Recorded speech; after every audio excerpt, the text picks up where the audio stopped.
All right, so we're going to be in Acts chapter 15. And so you can find Acts chapter 15. We'll be in verse 36 eventually. I want to spend a little bit of time in the notes because I want to create the context so you can understand what we're reading today.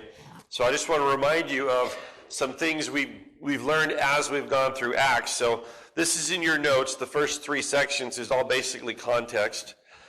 So number one, ministry was going great. Paul and Barnabas are getting along. Paul and the apostles are getting along. The apostles are getting along with each other.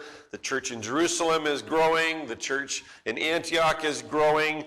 Both Gentiles are being saved and Jewish people are being saved.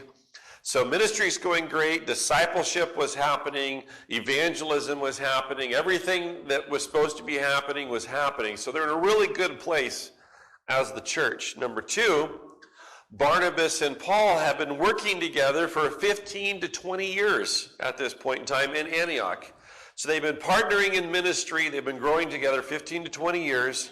They had gone on a very successful missionary journey, and their church was doing really well. But number three, over the course of time, Barnabas moved from mentor and leader to co-worker and perhaps even disciple of Paul's leadership in the church. So there's a reversal of roles here. That's important to realize. Now, this reversal of roles was exactly what was supposed to happen. This was not a mistake. It was not anybody doing anything wrong. It was what a mentor, that should be their goal. Anytime you're mentoring someone, your goal should be for them to replace you and surpass you. You want to get them as far as you can along the journey, teaching them what you've learned, teaching them the lessons, giving them pointers, and then eventually they take over. So that's what's happened. Barnabas has mentored Paul. Paul has passed him, and he's the leader, one of the leaders of the church as a whole, probably the leader at Antioch. And so that's taken place. So that's the context. The specific situation we're going to read about is this. Saul says, hey, Barnabas, let's go on another trip. Let's go visit all the churches we started. Let's go visit all the people we preached to. Let's go to all the cities. Let's see how they're doing. Let's strengthen them. Let's teach them some more. Let's go on another missionary journey. Barnabas is like, yeah, that's great. I'll go tell Mark to pack his bags. Paul's response is no, we're not taking Mark. Barnabas says, yeah, we need to take Mark. Mark's my nephew. Mark's he's my disciple. I'm mentoring him. Mark has grown a lot since last time. Paul's like, no. Now, he left last time. He bailed on us. He didn't follow through. We had to do his work because he went home. So, no, he can't come. Barnabas is like, Paul, come on. Think about how much you've grown. Think about how much you've changed. Give Mark a chance. Paul's like, no, he's not coming. And they both kind of put their feet down. So Barnabas wanted to keep working with his nephew Mark and disciple him to victory. See the point here? He wanted to disciple him to victory in the face of his previous failure. So Barnabas is looking at Mark going, hey, come on this trip. This time you're going to stay with us. You're going to work. You're going to go all the way to the end. And when you're back, you'll have victory in the area of your previous failure. Exactly what a mentor would want his disciple to do. Okay, but Paul wanted nothing to do with the distraction. I think that's how he would see it. The distraction it would create to have Mark along. Is he going to stick with us? How's he doing so far? Do we need to encourage him? How's he feeling? That kind of distraction. So a situation has developed. Now, we only have a few verses here, so there's a little bit of reading between the lines, but there's a little bit also, actually quite a bit of reading what happened before and then reading what comes about later to fill in the gap of what's going on here. So that's the situation we find ourselves in. The result is that there is a sharp disagreement. Now that's the term that the NIV chose, a sharp disagreement. Okay, there's a sharp disagreement, and probably a better word would be severe disagreement. I'm not sure the word sharp communicates to us what it communicated when it was chosen. This was a huge disagreement. I put in the title that they had a fight. And if we're going to be honest, they were fighting over whether Mark got to go or not. And so it was a sharp disagreement. They could not be in more disagreement than they are. One is, yes, we have to take him. The other is, no, there's no way he's coming. And number two, they parted company. And that's another thing where if we don't think about it, we get a lesser idea of what happened here. When they parted company, they broke rank. They became separate. They almost divorced themselves in ministry. And one went one direction and one went the other. Your notes, I wrote they stomped away in opposite directions. Now, I don't know if they actually stomped. I don't know if they got red-faced. I don't know what it was like. But in the end, Paul said, I'm going here, and I'm taking Silas. And Barnabas says, I'm going here, and I'm taking Mark. And they went in two different directions to do their trip. And so that's the result of it. Now I want to read the passage. And with that information, you'll hear what it says. It's only a few verses, like 5 or 6 verses. So here it is. Acts chapter 15, verse 36. Sometime later, Paul said to Barnabas, let's go back and visit the believers in all the towns where we preach the word of the Lord and see how they're doing. Barnabas wanted to take John, also called Mark, with them, but Paul did not think it wise to take him, because he had deserted them in Pamphylia and had not continued with them in the work. They had a sharp disagreement, and they parted company. Barnabas took Mark and sailed for Cyprus, which was where he came from. But Paul chose Silas and left, commended by the believers to the grace of the Lord. He went through Syria and Cilicia, strengthening the churches. So we just get this. That's all we got. That's all we got here. Not a huge amount of attention is put on this disagreement, but Paul and Barnabas, they were Barnabas and Paul, and they were Barnabas and Paul, and all of a sudden they were Paul and Barnabas, and they've been working together in this 15, 20-year relationship, ministering in the same church, side by side, shoulder to shoulder, working together. Now all of a sudden, it's Barnabas and Mark, and it's Paul and Silas. And so I have questions. I have questions that I want to answer. We don't have necessarily great answers, but I think we can discover the answers. The first question I want to ask is, who's right and who's wrong? Is Barnabas right? Is Saul right? Are they both right? Are they both wrong? And so number 1 and 2 in your notes there as we continue on, was Barnabas wrong in wanting to take Mark? And was Paul wrong in not wanting to take Mark? So here's some things to consider. Barnabas was obviously working with Mark. Barnabas had a relationship with Mark. When they came back into town, he didn't ship Mark away. He didn't say, no, I don't want anything to do with you. He continued in the relationship. It was probably easier for Barnabas because Mark was his nephew. We find that out in some other texts. It's his nephew. So he has that relationship, and he's working with him probably for the entire 10 or so years between the two trips. So Barnabas was working with Mark. Barnabas knew Mark. Okay, he had forgiven Mark. He had moved past his previous failing. We know that because he wanted to take him with him. It was his first response as, hey, let's get Mark. And it had been at least 10, if not 15 or 20 years since he abandoned him. So time had passed. So Barnabas is looking at Mark. He's saying, you've had 10 or 15 years to grow. I've been working with you. You're my nephew. I know you really well. I think you should go. I think this is a chance to have victory over an issue. I think this is a chance to put that whole other thing behind you. It's a chance to get in good graces with Paul again. This is your opportunity to step up and move forward. And Barnabas is like, come on, let's go. So was he wrong? Well, I don't see the wrong there.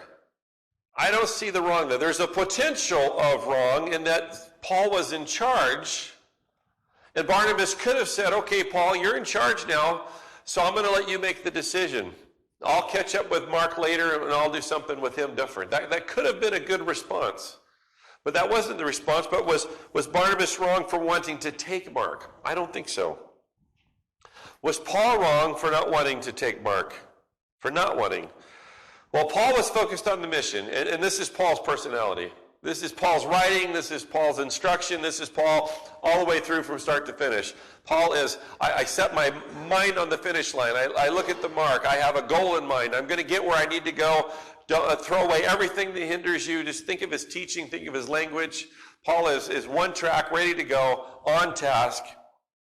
And for him, Mark was a distraction. Mark was an added thing that he didn't want to have to deal with. He was going for a purpose. Paul also, apparently didn't trust Barnabas in his assessment of Mark. This is where Paul could have said, Barnabas, I've known you for years. You were my mentor. You taught me how to serve the Lord. You taught me how to teach. You taught me how to evangelize. You taught me what it means to be a leader, to be in charge. And I'm going to take your word for it. If you think Mark is ready, let's take him again. He could have said that, but he didn't. Either in word or in deed, he said to Barnabas, no, your opinion's not valid here. We're not taking him. In the course of the conversation, which we don't have, Barnabas could have said, hey, Saul, remember who you were when we started? Now you're Paul. Let's give Mark a chance. We don't know if that happened or not, but Paul wanted nothing to do with it. Paul did not allow any room for compromise. So was Paul wrong? Was Paul wrong for being single-minded, singularly focused, driven to get the job done? Maybe. Maybe not. If you have to have somebody being wrong, if you're not able to say, well, both were right but couldn't come together, I'm going to say that probably Paul shares more of the blame than Barnabas does. But I want to point out, in this failure, because it is a failure, they parted ways angrily. They went off in separate directions. The ministry was split forever. So that's a failure. In the failure, that's okay. The next thing in your notes, the Bible often allows us to see the failures as well as the triumphs of God's people. Think of Elijah. Elijah called fire down from heaven and took out the entire Baal worship. And the next day when Jezebel said, I'm going to kill you, he ran away and hid and had a little pity party. How do you balance that? Triumphs and failures. David, the man after God's own heart, who slew the giant and led the armies of Israel to victory, who cleansed the land and set up God's kingdom in Israel, then committed adultery and murder and tried to cover it up. Solomon, the wisest man who ever lived and the biggest idiot that ever walked on the face of the earth, all at the same time. All right? Gideon, who crushed an army of thousands upon thousands with 350 people, who led in battle according to God's plan that didn't make any sense and had a great victory, and came home and he immediately set up a statue and told the people to worship it. Triumph and failure. Peter, who correctly declared, you are the Christ, the Son of the living God, and things like that, who also pulled Jesus aside and said, hey, you need to quit talking like that, because it's not going to happen. Peter, triumph and failure. So I think we need to see Paul as who he is here. He didn't handle it all that great. I think we would have probably expected a little bit more out of the apostle who's going to write the majority of the New Testament. Barnabas wanted to bring somebody along. That's who Barnabas was. Paul didn't. That's kind of who Paul was. But if we have to assign blame here, obviously I think there's blame on both sides. There always is. There's always blame on both sides, but it seems like Paul is the guiltiest. Now, is that crucial to understanding the story and getting something from it? Not really, but we kind of got to get past that so we can get to some other things.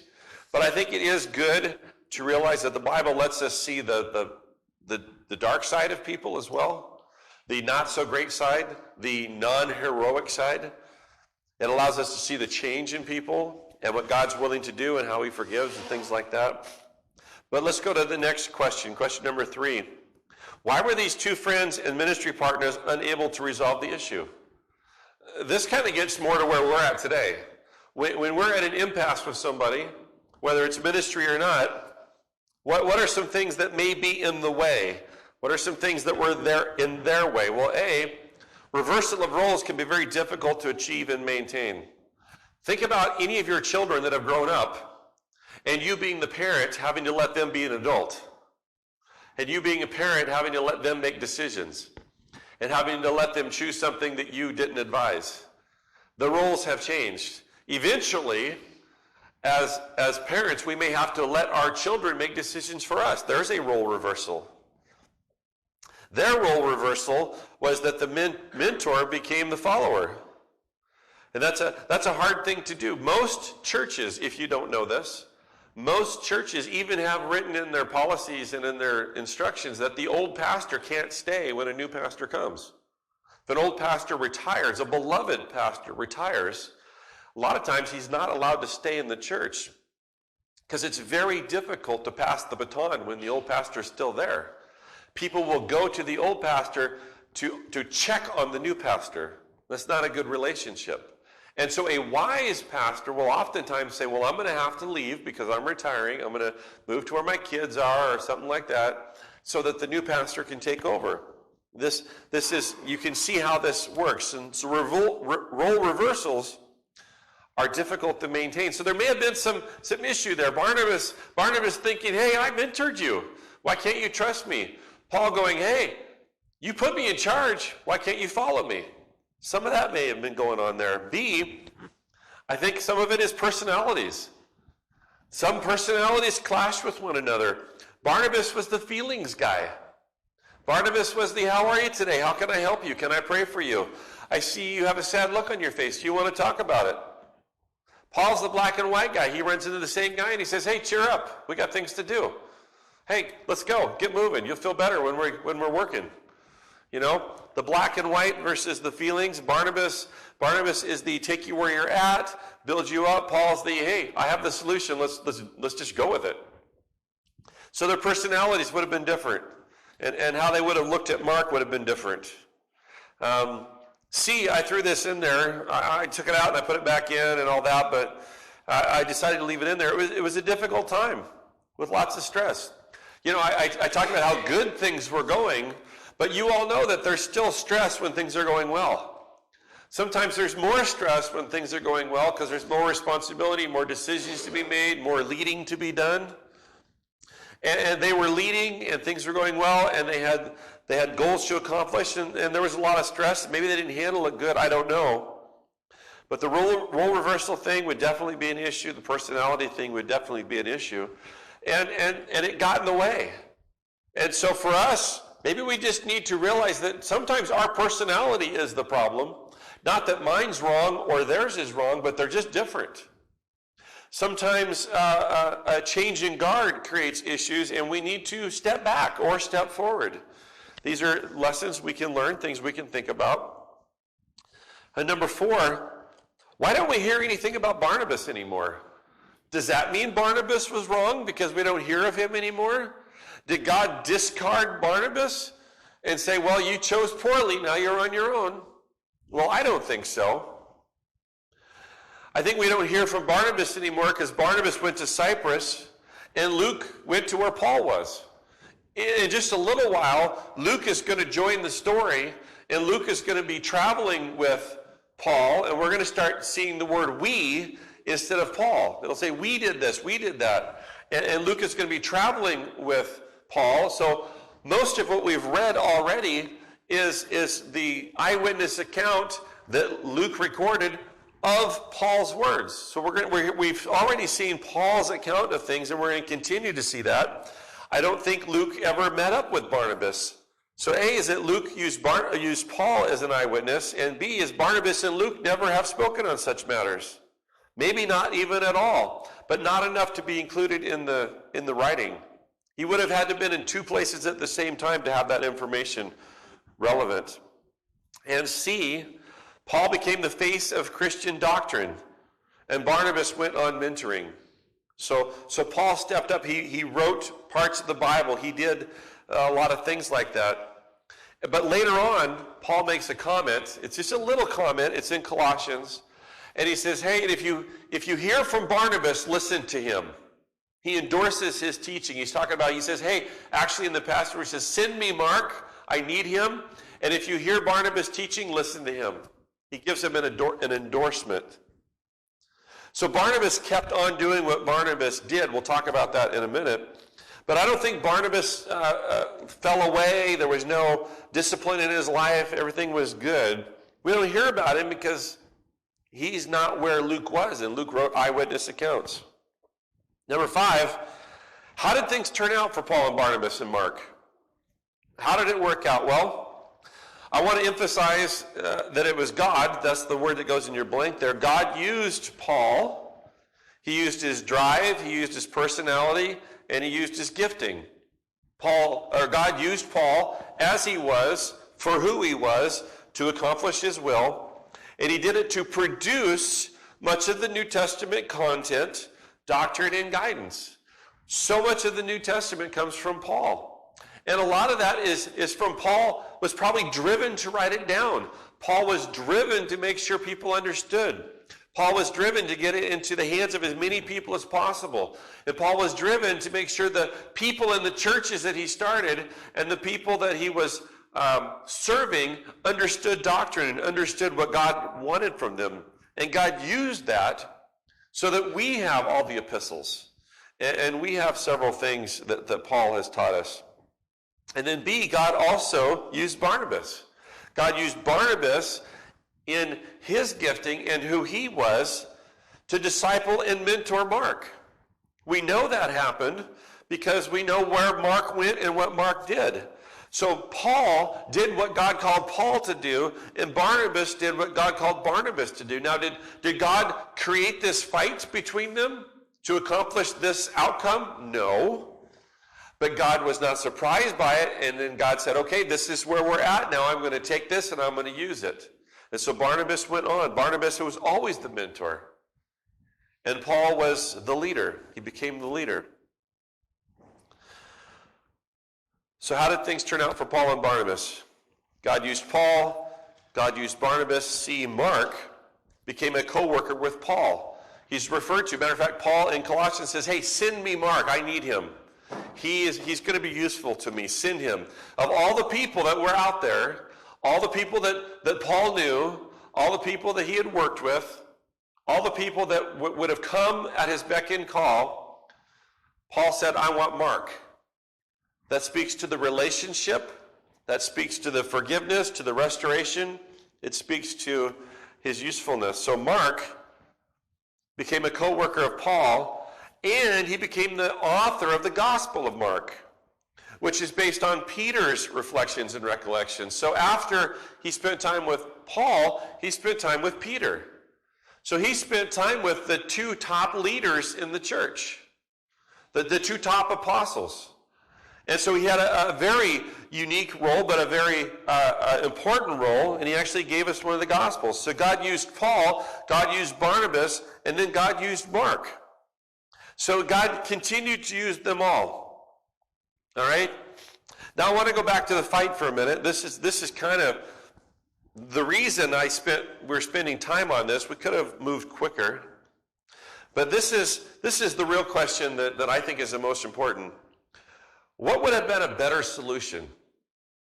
We can rationalize why they argued, what they argued about, what the background was, what their motives were. We can rationalize all that stuff. We can give them the benefit of the doubt. We can even accuse. We can do all that. But what can we learn from this? How could they have done things better? Well, I want to go to Paul's teachings in Colossians. Colossians 3:13 instructs us to bear with each other and forgive one another if any of you has a grievance against someone. Paul had a grievance against Mark. Eventually, I think Paul had a grievance against Barnabas. Barnabas had a grievance against Paul. So there's grievance here, and the instruction is bear with each other and forgive one another. Now, I don't know if Paul was thinking about his life and maybe some things that happened, maybe even thought about this situation when he wrote that. I have no idea. Doesn't really matter, but Paul's own advice later on could have been applied to this situation. The term bear with means to take on some of another person's load, take on some of their load, Take on some of their weight. Bear with each other. Come alongside. Be helpful. Be part of the solution. I'm gonna bear with you. Bear with each other and forgive one another. Yeah, I'm sure Mark was wrong. We're never told why he left. We don't know if he got physically sick. We don't know if he got homesick. We don't know if he developed a bad attitude. We don't know if it was harder than he thought and decided it was too much of a cost. We have no idea why he left. But he could be forgiven. Barnabas forgave him. Paul eventually forgave him. Wouldn't it have been better if Paul also forgave him, and then they started from there to figure out what to do with Mark? It could have wound up the same way. Paul could have said, Barnabas, you're right. Mark has proven himself. Mark is an asset. I'm not sure he's the one for this trip. Maybe we need to separate and double our effect by going on 2 trips. I can take Silas with me. He's ready. You take Mark with you. We'll go out and we'll do 2 things. That would have been a great solution without the drama. Maybe he could have said, Barnabas, you're right. Mark is ready. Let's give him a minor role. Let's let him prove himself. And we'll kind of play by ear as we go. And as he proves himself faithful, we'll give him more responsibility. Could have done a lot of things like that. But to bear with, take on some of the other person's load, and forgive would have been great advice. It would have been the way to move. Galatians 5:22, the fruit of the Spirit, very similar. One of the fruits of the Spirit is forbearance, which means I'm going to put up with. The Christian life has a lot of forbearance in it. I think we forget that. Sometimes we are simply called in love to put up with some things and some people. Think of your own family. There's always the cousin that you have to put up with while they're there and love them despite of who they are, how they act, their weirdness. There's always that cousin. It might be you, but there's always that person. And the family is expected to forbear, to put up with, to love anyway. Well, as a family of God, there is a lot of that needs to take place. And we just need to say in our hearts and our minds, God, this is weird, but we're family. Help me love them. And that's a fruit of the Spirit, and that plays into this. Be in your notes, 1 Corinthians 6, 1 through 6, indicates that we can seek counsel from other believers. Now, this passage in particular is dealing with lawsuit types issues, small claims court, where one believer has an issue with another believer over a fence line or damage to something or an argument that would be settled by a judge in small claims court. And Paul says, why are believers taking their issues before a secular person to make a decision? Why? In his mind, it's absolutely ridiculous. Paul says, if you have an issue with a fellow believer, take it to other believers who can offer a judgment, who can offer a decision, who can stand in with wisdom from God and give you an answer better than someone who doesn't follow God. And so that's the context of the situation. But the principle is we can go to other believers to seek help, to find answers. Proverbs 19:20 says, listen to advice and accept instruction, that you may gain wisdom in the future. Maybe Paul and Barnabas should have said, we're not getting anywhere here. Matter of fact, this is kind of turning into an argument. Let's go talk to some of the other elders. Let's go talk to some of the elders in Jerusalem even. Let's just lay it out there and let's get some advice. Well, how do they think we should handle it? Maybe some of the advice would have kept it from getting to the issue that it was. Proverbs, I just realized I misspelled Proverbs. Proverbs 15:22 says, without counsel plans fail, but with many advisors they succeed. Again, if they had gone to wise people, trusted people, and said, hey, we're having this difficulty, why don't you throw some wisdom at us, help us come to a mutual plan here. So they could have done that. See, they could have turned the disagreement into a compromise that put both parties in a position for success. I've already given you one example. Another example is they could have said, okay, Barnabas, you want to take Mark? That's fine. I really don't need the distraction, so here's what we can do. Barnabas will be your number 2 guy. He'll answer to you. He'll receive instructions from you. You take Barnabas, keep mentoring him as we go, but he's your guy. I'm going to work on this. You have Mark work with you. You work with him. No problem. That would have been a good solution that would have solved the problem. Could have given him a lesser job to do. And like I said, they could have just agreed without a fight to go on 2 trips and ask God to bless both trips. So sometimes when you're in a disagreement, the answer is to figure out how you can find success for both parties. It may look different than what you started with, but it's often a possibility. And then D, if your issue is a matter of sin committed against you, because that's what the text requires, if someone sins against you, then follow the steps outlined in Matthew 18, 15 through 17. I'll let you read that and explore that, but that's specific to when someone sins against you. Not just when someone sins, but when someone sins against you, then you have a path to follow. And I don't think that really occurred here. I don't think Paul sinned against Barnabas or Barnabas sinned against Paul. I don't even think Mark really sinned against either one of them, but I wanted to throw that in there just so it's there. But there are solutions. We could have had a different narrative here. We could have had an example of how to deal with a conflict, but they simply parted ways. And that was probably better than continuing the fight, but it wasn't the best. Number 7, what did they get right? What did they do right? Well, one thing, they stayed in the ministry that God had given to them. They stayed in the ministry. They didn't go, oh, you know what? I don't like Paul anymore.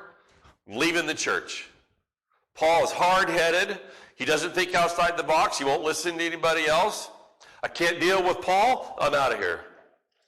Paul didn't go, Barnabas, all he does is run around talking about people's feelings. All he does is worry about how they feel, what they think. Are they upset? We need to quit worrying about whether people are upset, and we need to get things done. Can't deal with Barnabas anymore, so I'm out of here. Neither one of them did that. Thank goodness Mark didn't say, well, you know what? If all you're going to do is fight because I'm here, then I'm leaving.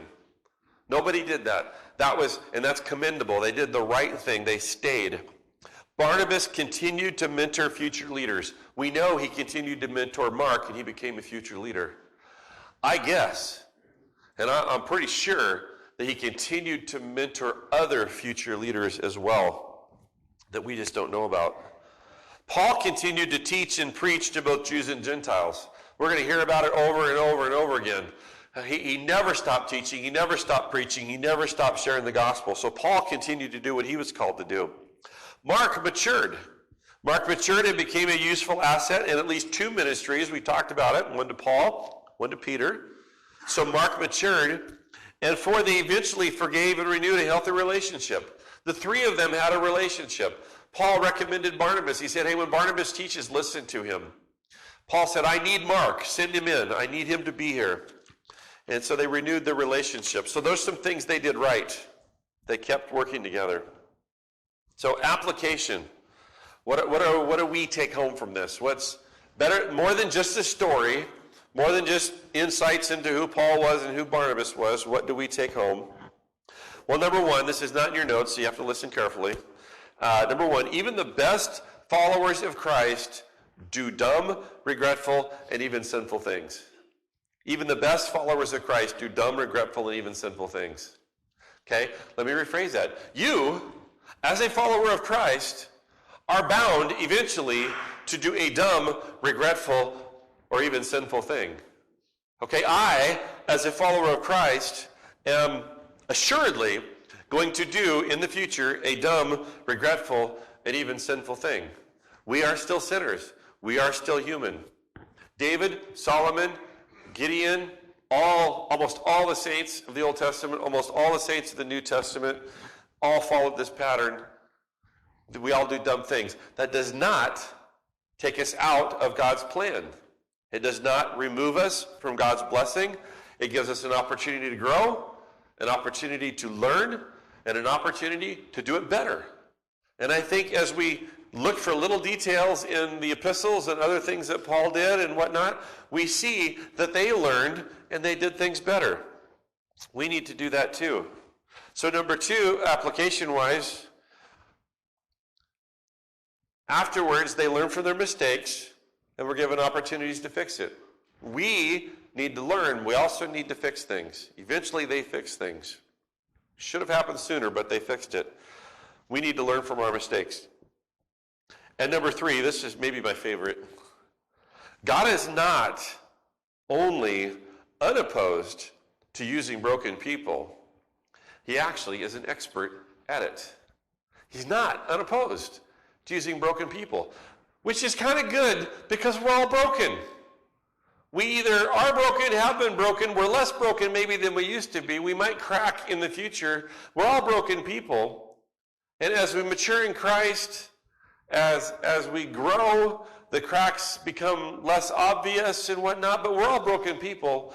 And God is an expert at using broken people to accomplish his will.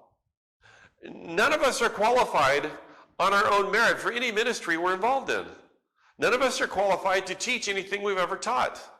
It is the Holy Spirit working in us and God working through us that puts us in a position and gives us the wherewithal and the means to do these things. We're all broken people. Paul was a broken person. Don't forget, he used to be a murderer. He used to be what we call today a religious terrorist. Don't forget that. Okay, Barnabas was a pagan before he got saved. So was Mark. So are we. We're all broken. And God's going to use us if we let him. So, even when we make mistakes, we need to learn from it. We need to respond to it, fix it if we can, and then continue to let God use us. This little story is here for a reason.